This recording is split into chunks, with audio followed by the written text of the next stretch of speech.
আজকে আমরা ফার্স্টে জানবো কি গুগল সার্চ কনসোল। তো গুগল সার্চ কনসোল দিয়ে আসলে কি হয়, ঠিক আছে? তো এটা আমরা জানার জন্য ফার্স্টে আগে গুগলে সার্চ করব, গুগল সার্চ কনসোল লিখে গুগলে যদি সার্চ করি ঠিক এরকম একটা ইন্টারফেস চলে আসবে। তারপর আচ্ছা, তারপরে আমরা এখানে ক্লিক করব। আচ্ছা, তারপরে স্টার্ট নাও এখানে ক্লিক করব। তো আমার এখানে গুগল সার্চ কনসোলটা গুগল আমার জিমেইলের সঙ্গে অ্যাটাচড করা আছে, এই জন্য হতে পারে যে আমি সরাসরি ঢুকে পড়লাম। আপনাদের ওখানে বাই চান্স যদি না থাকে, আপনারা Gmail sign up with Gmail এরকম অপশন আসলে বা গুগল আসলে তখন আপনারা জিমেইল দিয়ে এটা করতে পারবেন, খুব ইজি এটা, এটাতে সমস্যা হওয়ার কথা না। ঠিক আছে, তো গুগল সার্চ জি জি। কনসোলের শীটটা ঠিক এরকম আসবে, ড্যাশবোর্ডটা এরকম আসবে। তো গুগল সার্চ কনসোলে এসে আমরা কি জানবো সেটা একটু জেনে নিই। গুগল সার্চ কনসোল মানে হচ্ছে আপনার যে ওয়েবসাইটটা আছে সেই ওয়েবসাইটে কতজন ভিজিটর আসলো, কতজন ভিজিটর এসে আপনার ওয়েবসাইটে ইমপ্রেশন হলো। যেমন সাপোজ আমার একটা ওয়েবসাইট, নিউ ওয়েবসাইট, সেই ওয়েবসাইটটা এখানে গুগল সার্চ কনসোলে অ্যাটাস্টেড করা আছে। দেখেন, একদম ব্র্যান্ড নিউ ওয়েবসাইট, এটা মাত্র 3 মাস হলো, এখনো এটা কাজ চলছে। তো এইখানে দেখেন টোটাল ক্লিক করছে 49টা, টোটাল ইমপ্রেশন মানে দেখছে কয়টা, 471টা। 71। তারপর অ্যাভারেজ সিটিআর 10.4%। তো এইখান থেকে মূলত আমরা জানতে পারবো যে কতজন ভিজিটর আমার এখানে আসছে, সেই ভিজিটর আবার কোন কান্ট্রি থেকে আসছে, এখানে আমরা সেই কান্ট্রিগুলো দেখতে পারবো। তারপরে আমরা এখান থেকে জানতে পারবো যে আমাদের পেজ গুলো ইন্ডেক্স হয়েছে কিনা, অর্থাৎ গুগলের পেটের মধ্যে জমা দিতে পারছি কিনা। ঠিক আছে, এবং কোন কোন হুম। কিওয়ার্ডের মাধ্যমে কোন ক্লিক গুলো আসছে আমরা সেটাও জানতে পারবো। অনেক মজার ব্যাপার এটা। তো আমাদের দেখেন এই যে এখানে দেখেন এসইও বসেসের পেজ গুলো ইন্ডেক্স হয়ে গেছে, সেটা আমার এখানে শো করছে। এই যে পেজেসে আমি যদি ক্লিক করি, দেখেন এটা ইন্ডেক্স হয়ে গেছে, সবগুলো পেজ আমার ইন্ডেক্স হয়ে গেছে, সেই ইন্ডেক্সের এটা দেখাচ্ছে। তারপরে দেখেন এখানে ওভারভিউ, ফার্স্টে ওভারভিউ মানে একটু আমরা দেখবো এখানে যে ওয়েবসাইটটা আমি গুগল সার্চ কনসোলে অ্যাটাস্টেড করে দিছি সেটার ওভারভিউ এখানে শো করছে, যে ইন্ডেক্সে তোমার 23টা পেজে ইন্ডেক্স হয়ে গেছে। আচ্ছা, তারপরে এক্সপেরিয়েন্স, এখান থেকে মোটামুটি আমরা অনেক কিছু জানতে পারবো, কিন্তু এইচটিটিপিএস আপনাদেরকে বলেছিলাম না, এখান থেকে আমরা সব ভিউ জানতে পারবো। তারপর পারফরমেন্স, ওয়েবসাইটটার পারফরমেন্স কেমন হচ্ছে আমরা এখান থেকে জানতে পারবো। প্রতিদিন কি রকম পারফরমেন্স হচ্ছে সেটাও আমরা জানতে পারবো। কোন কিওয়ার্ডের জন্য কোনটা ক্লিক করছে, কোন কান্ট্রি থেকে ক্লিক করছে সেটাও জানতে পারবো। যেমন বাংলাদেশ থেকে এটা আসছে, ইউনাইটেড থেকে এটা আসছে, 120টা ইমপ্রেশন, 40টা ইমপ্রেশন আসছে। তো ইউনাইটেড স্টেট থেকে হচ্ছে 140-এ বেশি ইমপ্রেশন আসছে, বাংলাদেশ থেকে 125টা আসছে। অর্থাৎ আমরা জানতে পারবো মোট কথা এখান থেকে সবটা। ঠিক আছে, তারপরে সাইড ম্যাপ এখানে ক্রিয়েট করা আছে কিনা সেগুলো দেখছেন, এখানে জানতে পারবো। By chance sitemap create না করলে সেটাও ওই যে র্যাঙ্ক পাথ ইনস্টল করে করে ফেলতে পারবেন, বা আমি সিস্টেমটা দেখিয়ে দেবো। আচ্ছা, এখন ফার্স্টে যেহেতু আমরা গুগল সার্চ কনসোল নিয়ে কথা বলছি, সেটার আগে কাজটা শিখাই। তো গুগল সার্চ কনসোল আপনি যদি চান সঙ্গে সঙ্গে কিন্তু একটা ওয়েবসাইটের গুগল সার্চ কনসোল এখানে আসবে না। গুগল সার্চ কনসোলটা আনতে গেলে আপনাকে কি করতে হবে, আপনি যে ওয়েবসাইটে কাজ করছেন, সাপোজ এই ওয়েবসাইটটা হচ্ছে আপনার ড্যাশবোর্ড, ঠিক আছে? এই ড্যাশবোর্ডটার মধ্যে আপনাকে কি করতে হবে, একটা প্লাগইন ইনস্টল করতে হবে। তো আমরা প্লাগইন কিভাবে ইনস্টল করে সেটা কিন্তু শিখে গেছি।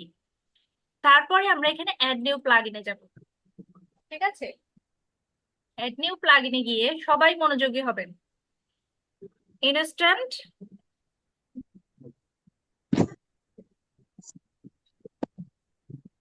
ও সরি, ইনসার্ট, হ্যাঁ হ্যাঁ, ইনসার্ট, এসইআরটি, হ্যাঁ ইনসার্টই তো। ইনসার্ট হেডার এন্ড ফুটার নামে একটা অপশন আসবে। Insert header, headers and footers. Yes. No, no, no, no. Yes. ওই গেল রে বাবা, এই যে ইনসার্ট হেডার্স এন্ড ফুটার্স, এই যে এই প্লাগইনটা আসবে, তো আমাদের কি কাজ করতে হবে, এই প্লাগইনটা ইনস্টল করতে হবে। তো এখানে ইনস্টল নাও এ আমরা ক্লিক করব।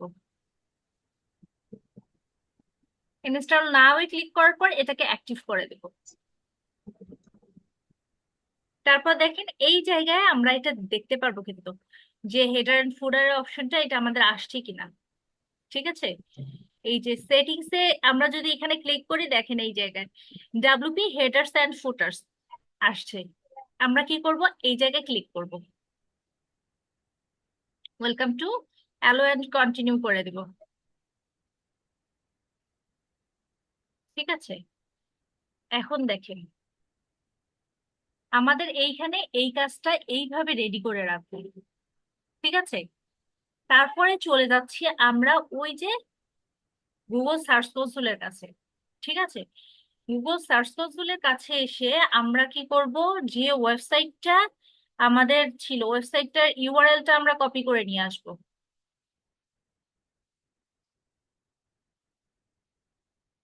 কপি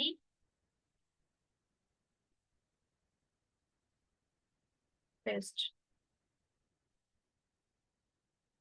অ্যাড নিউ প্রপার্টি আসবে, আপনি লিঙ্কটা কপি যখন করে পেস্ট করে দিবেন এইরকম আসবে। তারপরে এখানে ডোমেন আসবে। তো আপনার ইউআরএলও দিতে পারেন, ডোমেনও দিতে পারেন, বাট আচ্ছা এটা আগে পেস্ট করে দেখি। না, আমাদের ইউআরএলটা পেস্ট করাটাই বেটার হয়।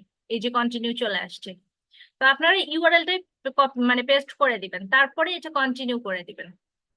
কন্টিনিউ করে দেওয়ার পর দেখেন এখানে ভেরিফাই একটা কোড আসবে, এই যে ঠিক এইরকম আসবে। তো আপনারা HTML ট্যাগ এইটাতে ক্লিক করবেন। ক্লিক করার পর কোনো কিছু না করে জাস্ট শুধু এখান থেকে কপিটা করে নেবেন। কপি করার পর আপনারা আবার ওখানে চলে আসবেন। আসার পর কি করবেন, আপনি এই জায়গায় আপনি এটা পেস্ট করে দিবেন। ঠিক আছে, পেস্ট করার পর আপনি এই জায়গা থেকে সেভ চেঞ্জ দিলেন, এটা সেভ হয়ে গেল। তারপরে এটা আপনি ডান করে দিবেন। এখানে আপনার কাজ শেষ। ঠিক আছে, এখন কোথায় গেল, এই যে চেকিং ভেরিফিকেশন চলছে, দেখছেন অনারশিপ অটো ভেরিফাইড। তারপরে এখন আপনাকে পারমিশন দিচ্ছে যে আপনি আপনার প্রপার্টিতে যেতে পারবেন। এখন দেখেন আমি আমার প্রপার্টিতে আসতে পারছি। এখন ওটা তো আমার সম্পূর্ণ আপনাদের জন্য আমি ফ্রি ওয়েবসাইটের মধ্যে কিভাবে এগুলো কাজ করতে হয় এগুলো কিন্তু শিখিয়েছি, পেজের মধ্যে আমি দেখাইনি এই কারণে। ঠিক আছে, কারণ পেজেরটা অলরেডি আমার অনেক আগেই করা আছে। ঠিক আছে, তো এইখানে গিয়ে আমি সুন্দর মতো ওভারভিউটা দেখতে পারবো। তারপর পারফরমেন্স যেটা আছে, আমার পেইড ট্রেড যেটা আছে ওই দেখাইলাম না, ঠিক সেম ভাবে আপনারা এটা দেখতে পারবেন।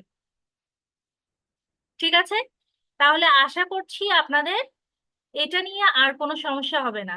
আপনারা গুগল সার্চ কনসোল খুব সুন্দরভাবে ইনস্টল করতে পারবেন এবং ক্লায়েন্টকে এটা জমা দিতে পারবেন।